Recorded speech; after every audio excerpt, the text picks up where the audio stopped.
At the beginning of the 20th century, Europe was living in a rapidly changing world, in the shadow of old traditions, poverty, and slowly growing crime in the villages, as well as in the cities modernized by the Industrial Revolution. During this period, people's lives in many European countries, such as Denmark, were quite challenging.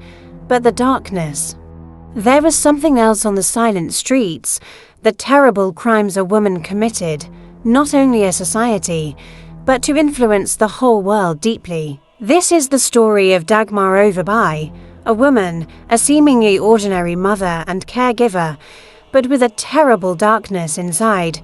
She was cruel enough to end the most innocent lives. This video offers an in-depth look into his life, his murders, and the details of what happened afterwards. Even in today's world, it is not possible to forget these traces left behind that period.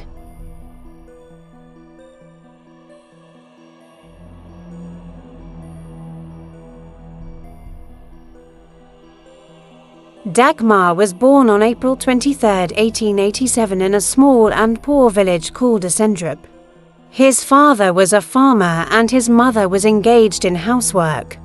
He spent his childhood years with cold, poor, and lack of love. His father was working hard to support his family, but it was a fact that it wasn't enough. His mother had no emotionally supported him. Both the harsh attitude of his mother and the constant tense atmosphere in the house greatly affected Dagmar's psychology. As a child, his neighbors called him a stagnant and introverted child. He did not communicate much with people. He preferred to be alone. The emotional difficulties of his childhood formed the basis of his future character. Many of his future personal traumas may be fueled by this difficult period in his life. The weaker the family ties, the more fragile the social ties. This situation made it difficult for him to connect with his environment and loneliness. Over time, it became a major source of motivation for crimes.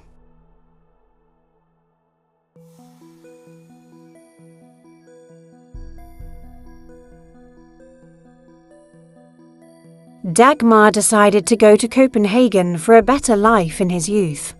The city, like the generations before him, promised more opportunities. However, the hopes of the city remained far from bringing success to him. His life in Copenhagen was full of extreme stress and loneliness. He worked in various jobs to make a living. However, most of them left their jobs in a short time. He usually worked in servants and similar works, but he could not continue these things for a long time. His ties with his family were even more weak because after settling in Copenhagen, much of an irreplaceable about him. This loneliness began to merge with the dark feelings growing within him. The traumas and financial difficulties he experienced made him increasingly desperate. And this left him not only struggling to survive, but also someone plunged into deep darkness. In 1909, Dagmar's first child was born. However, he died soon. This tragic event accelerated the breakage in his psychological structure.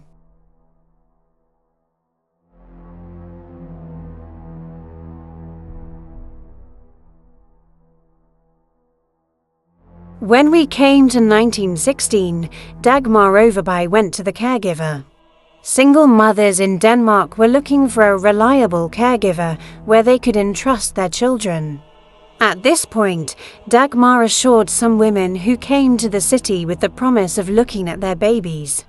When it accepts this caregiving business, the people around him safe. He thought she was a caring and responsible woman. But no one knew what Dagmar's purpose was. It was actually a mask of innocence. Shortly after starting her babysitting business, Dagmar proved that she trusted mothers one by one. The mothers who received the babies believed that their children were healthy and safe. But this innocent appearance concealed the fact that the whole thing was just a cover-up. Most of the babies that Dagmar actually planned to kill were innocent babies handed over to her by their mothers.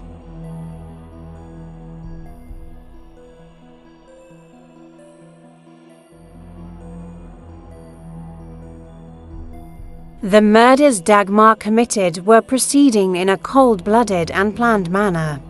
Each new murder dragged him into an even deeper hole. Each of these murders simply reflected the darkness deep within one woman's soul.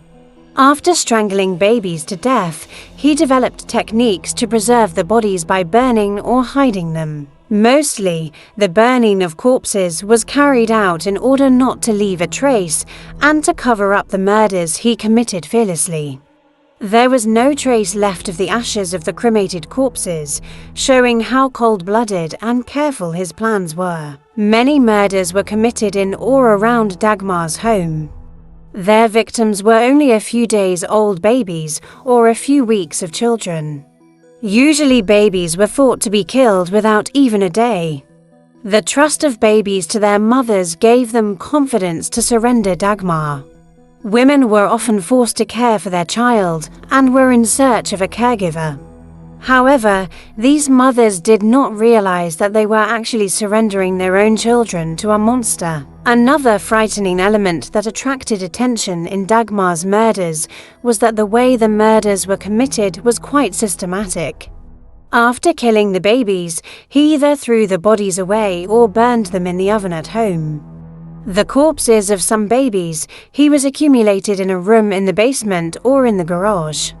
Using the empty spaces he found near his house, he kept the bodies of the babies and carefully covered up everything so as not to suspect anyone. The people around him thought that everything was normal, because Dagmar was usually a calm and peaceful woman outside. But no one knew the truth of the mood and murders in the house.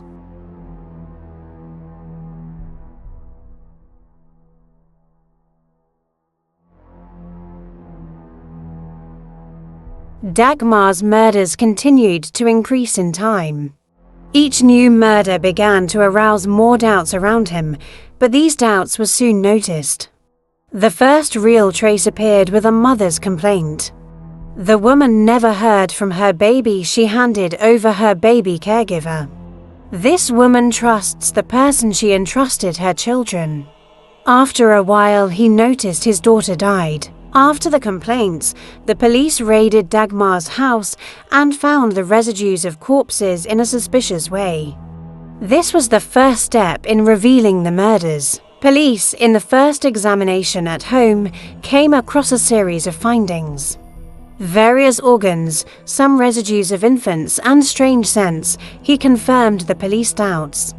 These findings revealed that these disappearances, which seemed to be an ordinary event, are actually parts of a much more complex chain of murder. The doubts became increasingly evident and the investigation of the police deepened. The police began to talk to the surrounding people, but no one thought Dagmar as suspicious. He even knew his neighbors as completely innocent and reliable. But all this was a proof of how planned and careful the murders of Dagmar were.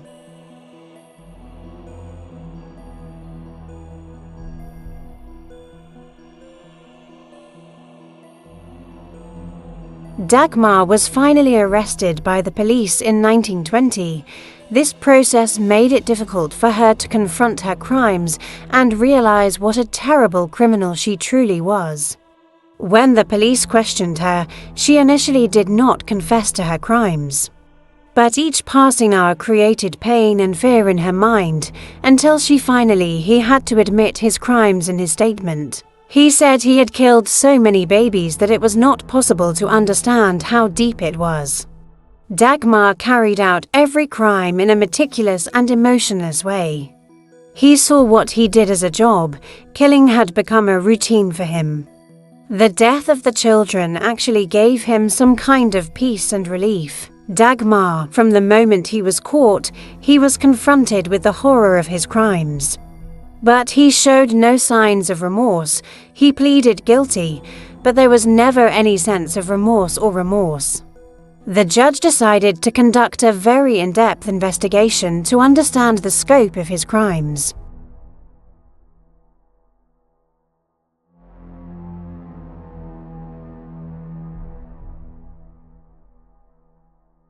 Dagmar's court was a lawsuit that attracted great interest in the people in Denmark. The Denmark of that period rarely faced such terrible crimes. Each stage of Dagmar's murders was carefully handled in the courtroom. Prosecutors stressed the horror and calmness of the crimes he committed, but Dagmar, he certainly did not feel the need to show any signs of remorse during the court process. His eyes were almost blank as he calmly recounted his crimes. The woman argued that there was a logical justification for her actions, but no explanation could bring back the pain and loss that followed his horrific murders. Court, after a long and complex process, Dagmar found Overbye guilty. In 1921, a woman was sentenced to death. This decision shocked the society at that time. The fact that a woman committed murders in such a cold-blooded way shook the people's conscience deeply.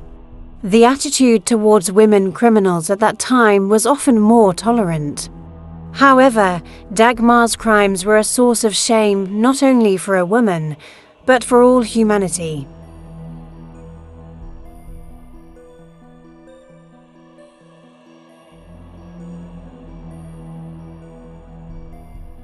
Dagmar Overby's story reveals one of the darkest aspects of society. A woman who ended the lives of innocent babies and filling them by killing the void within her own left the whole world, not only Denmark, despite the horror of the murders he committed. As a person who does not regret and only observes his own interests, will be remembered throughout history. The decision in the court and the imprisonment process after him ended his life with an end, but the terrible traces he left behind will never be erased.